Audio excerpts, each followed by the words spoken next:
was my worst nightmare. There could be brain damage, fractures to the neck. They don't know if he'll be paralyzed. I didn't know what I was going to do. I didn't know where I was going to stay. He was lifeless. He was blue. Call 911. She's unconscious. Let's go. And he said, well, what you need to do is call the Red Cross.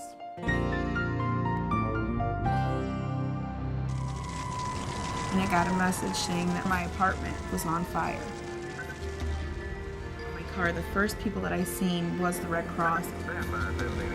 As a volunteer, we're able to assist the people with their food, with their clothing, with a place to stay, whatever their immediate needs are. They've lost everything. And then we'll show up with all this love and with all this compassion to let them know it's going to be okay.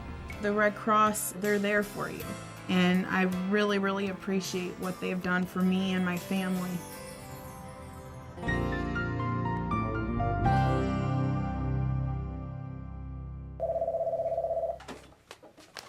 You guys try to cross Safe Ride? I got Safe Ride on the line. You're in no condition to drive. Hey, I need a ride. Can you take me home? Where's home? Oh, yeah, it's 673 Rasadero in Palo Alto. Okay, it's about almost 1 o'clock. We'll be there in about 20 minutes, and you just look for the Safe Ride car. Oh, great. Thanks, guys. Thanks for doing this. Sure, no problem. Let's go. You know where we're going? Yes, it's 9895 Promotional Road in the hills. Okay.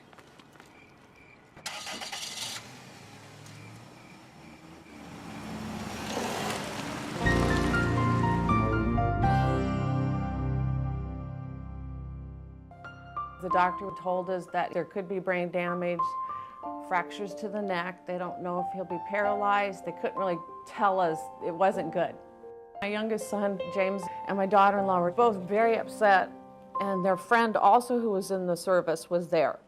And he said, well, what you need to do is call the Red Cross. The poor guy that I got hold of at the Red Cross, he was wonderful, just very calming.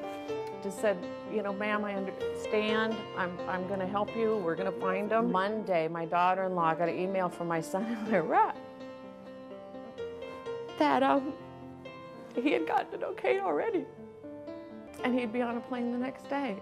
When I came out of the coma, the oldest son was at the foot of the bed, massaging my feet and legs to get the blood moving.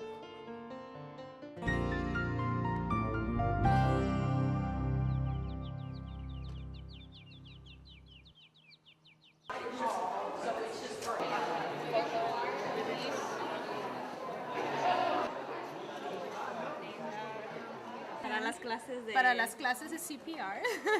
让每一个人都有CPR 的这个信息，然后跟学习。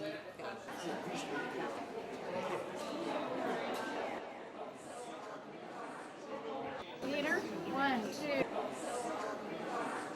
Here's some information that you need to know. 你需要听他呼吸的声音。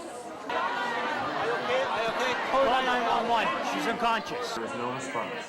Have someone call 911. Put your breathing barrier in place and give 2 rescue breaths. 1 1,000, 4 1,000, 5 1,000, 6 1,000, 7 1,000, 8 1,000, 9 1,000, 10 1,000.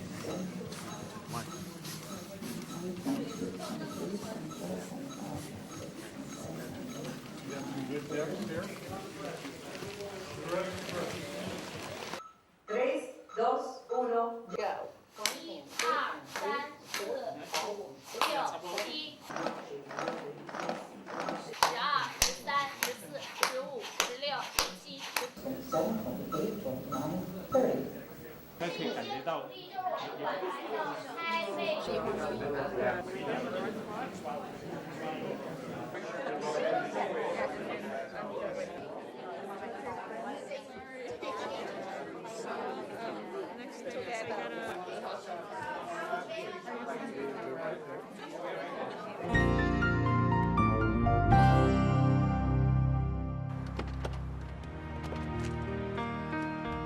You know, even after 20 years, we thank God every day Dan is still with us. Hi, honey. How are you? Welcome home. our neighbors had a pool. So they called me up and asked me if we could go. And I said, well, I'll come, but I'm going to be the lifeguard because Dan was just shy of his 2nd birthday. And we were there, and I got in the pool, and I was with Katie, and all of a sudden, I just heard this voice inside of myself say, where is Dan? It was my worst nightmare. There he was lifeless, he was blue, and I thought, so I told the kids, call 911 right now. And then I thought, I know CPR, I can do this. And even though I was very scared, I thought, okay, just breathe for him. That's the first thing, ABCs. And about the 3rd round of me doing it, he just had this complete projectile vomiting of the water and everything, took his breath. So I remember I picked him up and I put him over my shoulder, and he vomited down my back, and I didn't care. I was so glad. And I patted his back, and then he took his little hand and he patted my shoulder, and I remember thinking, he's okay, because it takes a high level of functioning of the brain to be able to do that.